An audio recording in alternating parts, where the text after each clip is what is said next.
Olá, tudo bem? Seja bem-vinda, seja bem-vindo ao Cultura e Saber. Programa que você sabe leva informação, conhecimento, literatura para sua casa. Eu sou o Lúcio de Mello e eu te convido a ficar com a gente até o final dessa edição, na qual eu entrevisto o jornalista e escritor santista Alex Sabino. O Alex, hoje, é repórter de economia da Folha de São Paulo. Alex, muito obrigado pela participação. Obrigado pelo convite, é um prazer estar aqui com vocês hoje.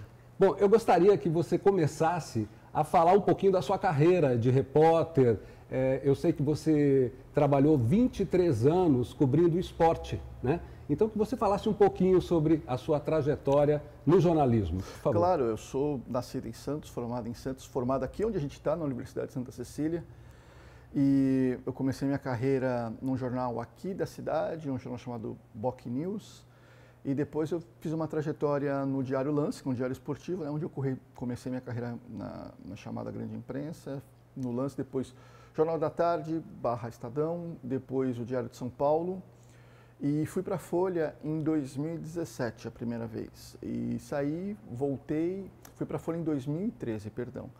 Depois saí, voltei em 2017, estou até hoje. Eu trabalhei no jornalismo esportivo até 2023, quando eu fiz uma transição para a editoria de mercado, que é como economia chama na Folha. Mas nesse período de esporte cobri tudo que havia a ser coberto, né? Olimpíada, Copa do Mundo, os principais torneios de futebol, então tudo foi acompanhado e chegou o momento de uma mudança de ares, né? Sim.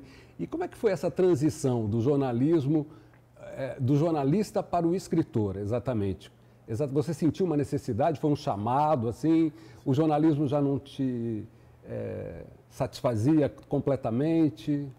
Não, acho que não é uma questão de satisfazer completamente. Eu acho que o jornalismo, até pela natureza da atividade, embora o princípio seja o mesmo, que é o princípio da palavra escrita, ele tem umas amarras que você não tem como se livrar, como o limite de tamanho, o limite de estilo, o limite de pensar com um objetivo específico, muitas vezes que você tem que seguir um determinado padrão. E a literatura te libera completamente disso, né? Sim. Te dá a chance de ser completamente diferente, a fazer tudo como está exatamente na sua cabeça. E acho que essa é a grande graça, né? De você criar algo, mesmo que seja não ficção, você, de uma certa forma, criar um estilo que vai atrair as pessoas a fazer ler. Essa acho que é a grande graça da literatura. E o jornalismo, embora na literatura seja possível usar princípios que você usa no jornalismo, é uma coisa completamente diferente. Sim.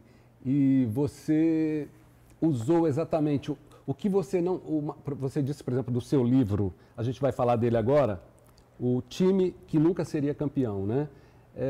Você disse que fez um compilado de grande parte das reportagens, entrevistas, da sua história no jornalismo. Eu queria que você explicasse um pouquinho o que é esse livro, O Time que Nunca Seria Campeão. O Time que Nunca Seria Campeão, que é esse livro aqui, ele foi idealizado por mim em 2016. E ele é um livro sobre futebol, é um livro de não ficção sobre futebol. E o que ele narra, ele nasceu porque houve um momento muito especial do meu trabalho, que foi quando o Santos Futebol Clube ele saiu de um jejum de 18 anos sem ser campeão. E ele foi uma transição, uma explosão, algo que ninguém esperava que fosse acontecer, esse título. E eu fui privilegiado, de uma certa forma, por poder acompanhar tudo muito de perto.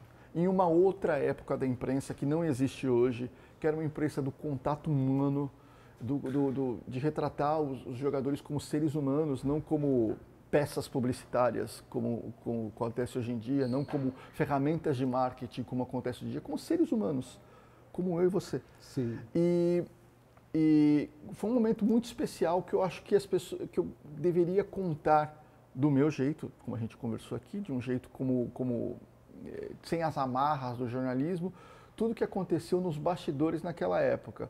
Que foi uma época que surgiu, o Santos teve grandes jogadores do Santos surgiram do nada, como o Diego e o Robinho, e é uma história muito rica de detalhes, muito rica de coisas que as pessoas não sabiam, e eu decidi, como eu tinha tudo, eu acompanhei tudo, eu vivi tudo, eu me lembrava de tudo, eu tinha muita coisa anotada, eu decidi, eu vou fazer um livro, reportagem, mas não tão reportagem, no sentido de que eu vou contar tudo o que aconteceu, tudo que eu me lembro, tudo que eu tenho anotado, tudo que eu tenho de bastidores, mas sem entrevistar ninguém.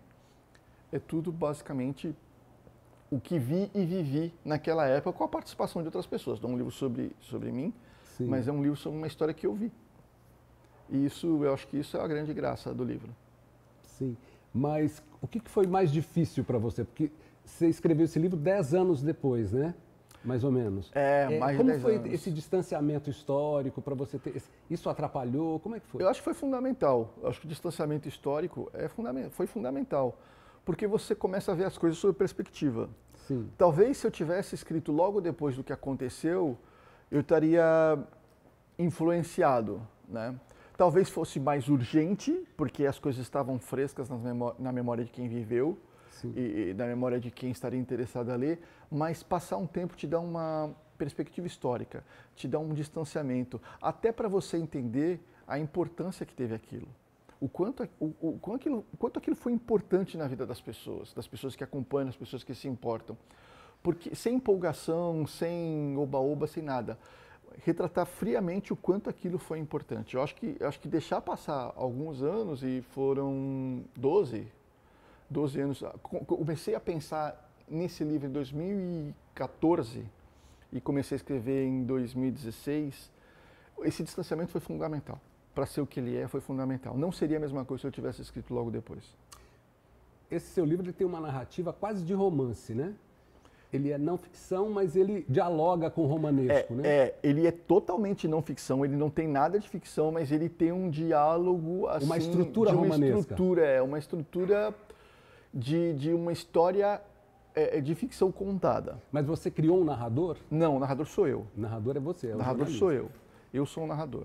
E há todos os personagens que estão no livro, não só os jogadores, mas eles existem, eles estão aí, eles são pessoas que existem, que estão retratadas nesse livro. Então, de uma certa forma, ela é uma homenagem também. A homenagem a uma época, a homenagem a um estilo, falando em jornalismo, a um estilo de fazer jornalismo, uma homenagem a algo que as pessoas hoje não podem ver e não podem viver mais. E não poderão. Mas você retratou com imparcialidade do repórter que narra, né, que conta uma história para o jornal, ou você, como fã do Santos, que você me disse também, você não conseguiu essa imparcialidade, você narra com paixão e fechou os olhos aos algumas coisas.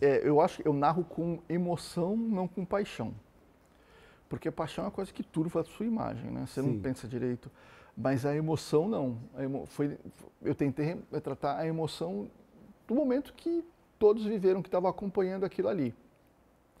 Então ele tem um quê de emoção, mas imparcialidade não existe, nunca, jamais, né? Sim. Mas é um livro, de uma certa forma, eu gosto de dizer que é um livro que vai interessar quem não é torcedor do Santos, porque é um livro sobre um momento, sobre uma história. E não é um livro ofensivo, não é um livro que faz gozação, não é um livro nada, é uma narração, embora eu seja narrador, é uma narração distanciada de um momento que milhões de pessoas viveram.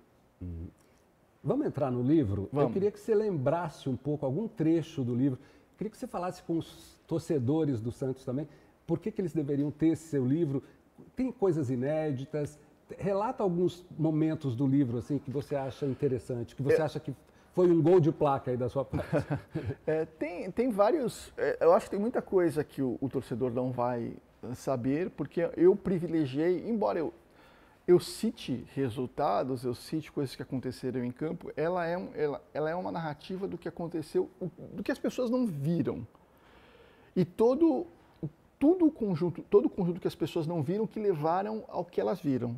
Levaram ao resultado, levaram ao título, como foi formada a personalidade dos jogadores, como foi formada a estrutura de conjunto que levou o Santos a ser campeão, todas as dúvidas, todos os medos que era um time de garotos, todos que eles tinham, todo o excesso de confiança inexplicável às vezes, todo o espanto que aconteceu, toda a euforia, toda a tristeza, porque o livro começa em um momento de extrema tristeza, que é uma derrota do Santos na semifinal de 2001, e como foi o Santos construiu a partir do zero, do nada, um time que conquistaria o mais improvável título da história do futebol brasileiro. Foi um jejum de quanto? 18 anos. E é um time que Por exemplo, se você olhar os 25 jogadores do Santos que formavam o elenco, nenhum era casado. Sim. Então, tinha é muita experiência, era muita inocência. Era uma época, a gente está falando de 2002 já existia a internet, já existia um monte de coisa, mas era uma época muito mais inocente que a de hoje. Não tinha ódio de rede social, não tinha nada disso. Sim, não tinha haters. Não tinha hater. Tinha hater da vida real, Sim. mas a hater da mensagem de rede social é um negócio que não existia. Então, é uma época muito diferente. Você disse que escreveu esse livro não com paixão, mas com emoção. Uhum. Emoção boa. Emoção boa.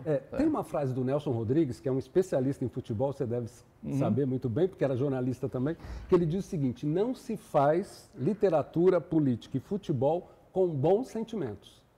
Aí, o que essa frase dialoga com o seu trabalho? É que o Nelson Rodrigues, ele é um personagem sui generis, obviamente, que ele joga muito com a provocação, né? Essa frase com a ironia, né? Com a ironia, é uma frase muito provocadora. Sim. Eu não sei se você faz literatura com... O futebol, ele é muito permeado pelo sentimento ruim, né? Porque o futebol, eu falo isso no livro assim, o futebol, hoje em dia, é uma visão que o futebol é entretenimento. E aí, se a gente for entrar na frase do Nelson Rodrigues, é absurdo, porque o futebol não é entretenimento. O futebol é o oposto do entretenimento. É uma metáfora da vida? Totalmente uma metáfora da vida, porque o futebol, vou citar uma parte do trecho do livro agora, que é um momento ápice do livro, que fala que... Se você quiser ler algum trecho do livro, eu vou precisar achar, porque eu me lembro, não preciso. Tá. Que fala que o futebol é ironia falar que o futebol é entretenimento. O futebol é o oposto do entretenimento. O futebol, para quem se importa, para quem é apaixonado, para quem ama, é o oposto do entretenimento porque ele é árduo, porque ele é difícil, porque ele desperta o pior em você e quase sempre acaba mal. E por isso o futebol é como a vida. Entendi. E essa frase do Nelson Rodrigues, não se faz futebol com bons sentimentos, você acha que a metáfora da vida com isso... não se faz só com bons sentimentos, mas é uma frase bem é uma provocação muito bacana do Nelson Rodrigues, mas ele não se faz só com bons sentimentos, mas se faz com bons sentimentos também. Sim. Porque você gostar de algo é bom, é um bom sentimento. E para o torcedor ler esse livro, eu queria que você reforçasse mais exatamente o que ele vai encontrar de história do Santos, talvez alguma informação inédita que o seu livro está trazendo, a sua pesquisa, porque você disse que usou um compilado de reportagens, entrevistas que você fez ao longo da sua carreira, né? Que você cobria o Santos, você cobriu várias fases. Então eu queria que você falasse, tem alguma coisa que você, como a cereja do bolo do livro, uma coisa inédita, uma foto, uma informação? Não, foto não tem. Ele é um livro inteiramente de texto. Então ele não tem memórias, não tem imagem, assim. Sim. Ele não tem imagem. Eu acho que ele é, se a gente for falar que foi 2002, nós estamos em 2025, 23 anos depois, ele é o retrato de uma época. Ele é o retrato de uma época que não estamos tão distantes assim de 2002, mas o mundo mudou tanto e tão rapidamente, de 2002 para 2025, que ele é um retrato de uma época que quem lê vai achar muito distante. Porque é muito diferente. É uma época em que os jogadores não andavam de Porsche. É uma época que os jogadores não se preocupavam com a própria imagem tanto. Era uma época que eles não se importavam em dizer o que eles pensavam. Então ele traz, eu acho que o melhor, ele mostra como é o surgimento de um jogador que explode assim, de um dia para o outro, em 7 segundos um jogador explode. Então ele mostra muito isso. Ele tem informações sobre como um determinado jogador foi contratado, como o que aconteceu, às vezes intrigas que acontecem, piadas que eram feitas nos bastidores de determinado jogador. Ele não tem nenhum grande furo de reportagem, até porque esse não é o objetivo do livro. Sim. Mas ele mostra, é um retrato de 18 meses de uma época que não existe mais e não vai voltar a existir. Ok. Bom, nós vamos para um rápido intervalo e já voltamos com essa entrevista saborosa com Alex Sabino. Fica com a gente.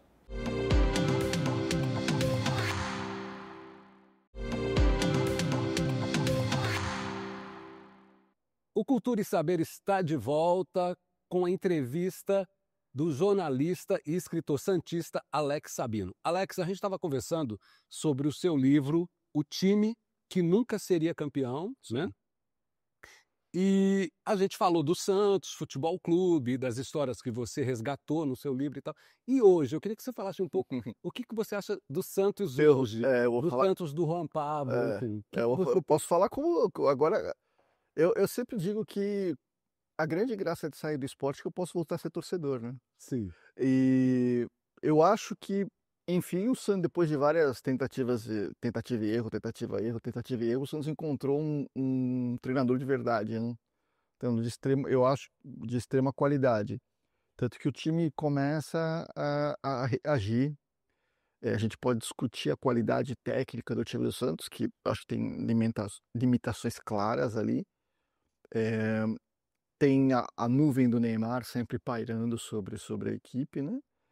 Mas o Vojvoda, eu acho que ele é o homem certo naquele momento, um cara que sabe trabalhar o elenco, que entende muito a mentalidade do jogador, que tem paciência e que você vê que começa a dar resultado. É muito difícil no futebol hoje em dia, onde no espaço de 15 dias, 3 jogos, o seu trabalho é questionado e você começa a não ter segurança se você vai continuar ali. Mas dentro dessa perspectiva, eu acho que se for olhar nos últimos 3, 4 anos, é a melhor contratação de técnico que o Santos teve, assim, de longe. Por que você pensa assim? Porque ele é um técnico que sabe aproveitar, pelo menos o histórico dele, e está mostrando isso no Santos, que ele percebe o que ele errou e muda, ele não fica batendo na mesma tecla o tempo inteiro. Ele pode errar a formação num jogo em outro, mas ele sabe o momento de consertar, ele percebe, ele tira o melhor dos jogadores que não vinham jogando tão bem. Porque hoje em dia, eu acho que a grande virtude do técnico, mais do que até a questão tática é muito importante, é entender a psicologia de qual o jogador que reage melhor com uma mão no ombro, com uma conversa amiga, e qual o jogador que reage melhor quando ele é cobrado de um jeito mais forte. Esse é um grande segredo do futebol, eu acho, o treinador entender isso. E eu acho que ele entende. Eu não creio que ele vá levar esse Santos para Libertadores, nem nada disso, mas pelo menos não fazer a torcida passar 6 meses aflita com a possibilidade de rebaixamento. Sim. Bom, vamos falar agora do seu segundo livro, né, que é um romance. Esse você já fez um mergulho na ficção mesmo, né? Que é O Tempo Não Vai Dizer Nada, que foi lançado em 2023, é isso? Isso. Então, conta pra gente do que se trata esse livro, enfim. Eu acho que é uma ideia sempre de desafiar os seus limites, né? De você tentar provar para você mesmo que você pode. Eu sempre fui fascinado, sempre gostei mais de ler ficção do que ler não ficção. Eu sempre digo que a Agatha Christie me ensinou mais a ler e escrever do que o sistema educacional brasileiro. Sim. Então eu sempre quis muito escrever romance e Policial? Não, pensei, mas eu acho que não tenho aptidão para romance policial. Eu não escrevi um romance policial, eu escrevi um romance que é esse aqui, que ele, por opção, a gente lançou só em e-book, Sim. né? Eu acho que é uma alternativa para quem quiser fazer por você mesmo, que é uma alternativa que é uma grande ferramenta da modernidade hoje em dia. Fazer por você mesmo, você consegue publicar, você consegue fazer sem depender, mais uma vez, de amarras da editora. E eu decidi escrever uma história de ficção, de criar o meu mundo, de criar que eu acho que é fascinante isso. Você despertar o interesse da pessoa, fazer a pessoa prender a atenção da pessoa com algo que não existe, que é algo que surgiu basicamente da sua cabeça. Eu acho que isso Mas qual é a é história? fascinante. A história do livro é a história de um advogado, um jovem advogado, que ele comete um crime e a partir desse momento, toda a vida dele vira de cabeça para baixo e ele é consumido por uma culpa que o atormenta todos os dias, que influi em todos os aspectos da vida dele, e influi no trabalho, influi na vida sentimental, influi na vida familiar, até que ele recebe uma mensagem que começa a mudar toda essa situação e começa a dar um novo rumo para a vida dele. É basicamente essa é a história. É uma história de romance com certo suspense, com os plot twists. Você se inspirou em algum autor? Você disse que lê muito. Você tem um escritor que, digamos assim, seria a sua fonte de inspiração, o seu modelo de ficção? Queria que você falasse um pouco da sua relação com a literatura também, já que você jogou aí uma carta para a gente puxar sobre o tema. Eu gosto muito da construção da construção de diálogos do Eduardo Sacheri, que é um escritor argentino. Eu acho que ele tem um jeito, a gente falou de emoção, um jeito emocionado de contar histórias, de retratar diálogos, que é fascinante. Eu gosto muito da construção de ser, eu tô com menos talento, mas inspirado Sim. com Gabriel Garcia Marques, da maneira de contar. E eu acho que a maneira de ver a vida de resignação de São Bernardo, né, que eu acho que é o grande romance da literatura brasileira. Tá.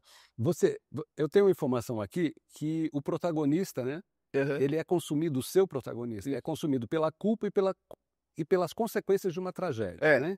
Então, essa história partiu de um fato real, foi inspirado em um fato real, e também a personagem Dani Nogueira, ela tem alguma inspiração em figuras reais, ou é totalmente ficcional? Dani Nogueira é ele, né? É o personagem principal. É o Daniel Nogueira. Não é Daniel, é Dani. Dani. Um jogo. É um jogo que eu quis fazer de nome, sei quem lê vai entender, porque ele chama então, Dani. Dani que não é Daniel. É um Dani que não é Daniel, porque o pai dele é Daniel e a mulher dele é Daniela. Então, eu quis fazer um jogo de nomes ali. Sim. E não quis colocar todo mundo com o mesmo nome. Não, o Dani é um personagem 100% ficcional. E eu tive essa ideia do livro a partir do momento que... E se você começasse a receber... E se de repente, do nada, você começasse a receber mensagens de uma pessoa que quisesse... que você não conhecesse, nunca tivesse visto, quisesse desabafar com você, por um motivo qualquer. Então esse é o pontapé inicial para a construção da história do livro. Não, o Dani Nogueira é um personagem 100% ficcional. Ele é o advogado que comete um crime, que é influenciado por uma tragédia que ele causou. E ele nasce acho que tudo que a gente constrói, né, no romance, a gente é baseado no que a gente vê, no que a gente vive. É uma construção nossa.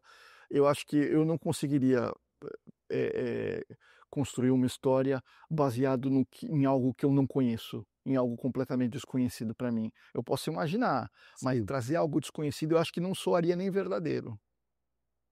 Sim. E você tem projetos para próximos livros? Está com alguma ideia? Você vai voltar ao jornalismo, ao livro-reportagem? Sim, eu vou voltar ao livro-reportagem em 2026. Eu vou escrever um livro, eu estou escrevendo um livro sobre o Lionel Messi, no sentido baseado muito na biografia do Samuel Weiner, que foi publicada para uma grande vergonha minha, eu esqueci o nome da autora, peço perdão para ela, mas que é um livro interessantíssimo, recomendo que todos leiam, que o Samuel Weiner vai visitar um repórter dele na última hora, um repórter que desvendou uma rede de pedofilia, uma rede de jovens, de pedofilia. É aquele clássico livro sobre ele? Não é Minha Razão de Viver. Não é uma Minha Razão de Viver, é uma biografia sobre o Samuel Weiner que foi publicada pela Kátia, eu esqueci o sobrenome dela, perdão. E o Samuel Weiner conversa com esse repórter dele que tem uma crise nervosa e vai para o hospital internado. O repórter fala para ele: mas Samuel, eu vi muita coisa, eu não sei se eu aguento. E ele fala: mas fulano, todo repórter é um voyeur. Ser jornalista é ser um voyeur. Então eu quero contar, eu cobri a seleção da Argentina no momento de mais dificuldade do Messi, no momento de glória. Então eu quero fechar na Copa de 2026, eu vou contar como é observar um dos maiores jogadores da história do futebol, vendo do ponto de vista de um brasileiro, vendo um argentino. Então eu quero jogar um pouco com isso e pular de diferentes fases e contar, mais uma vez, voltando no espírito do time que nunca seria campeão, que as pessoas não conhecem sobre o Messi. Tudo, mas vendo da perspectiva de um estrangeiro. Porque o argentino é muito laudatório com relação ao Messi, com razão, é um ídolo, mas eu não tenho uma visão tão laudatória. Eu admiro demais ele, mas eu com uma visão crítica. Então eu tenho esse projeto para 2026. E por que o Messi não o Neymar? Primeiro porque primeiro porque o Messi tem uma história muito mais significativa pela seleção argentina do que o Neymar tem pela seleção brasileira. O Messi é um jogador muito mais importante na história do futebol mundial do que o Neymar é. O Neymar tem sua importância, mas o Messi é muito maior. É só olhar os números do Messi e o número do Neymar. Se a gente fizer uma lista dos 5 maiores jogadores da história do futebol, se você colocar o Messi, não é nenhum absurdo. Se você colocar o Neymar, a gente vai ter que começar a discutir aqui. Então, e o Messi, eu acho o Messi uma figura muito mais enigmática do que desvendar quem é o Messi é muito mais interessante do que desvendar quem é o Neymar, porque o Neymar está na rede social todo dia mostrando o que ele faz, o que ele fazer, quando ele vai numa festa, tá num site. O Messi é uma figura muito mais difícil, e o mais difícil é mais fascinante. Sim, é um desafio maior. É um desafio maior. É desafiante, realmente. Então eu tenho esse projeto que eu tenho que... Eu teria muita dificuldade em fazer um livro contratado por alguém. Eu tenho que estar apaixonado pela história para conseguir fazer. Falando de emoção mais uma vez. Sim, mais uma vez. Bom, eu só tenho que te agradecer aí pela participação. Muito obrigado. Nosso programa está se encerrando. Estamos encerrando nesse momento. Muito obrigado, Alex, pela sua participação. Sucesso nos seus livros e no próximo projeto. E a você que esteve com a gente, muito obrigado pela sua companhia, tá bom? Até o próximo Cultura e Saber.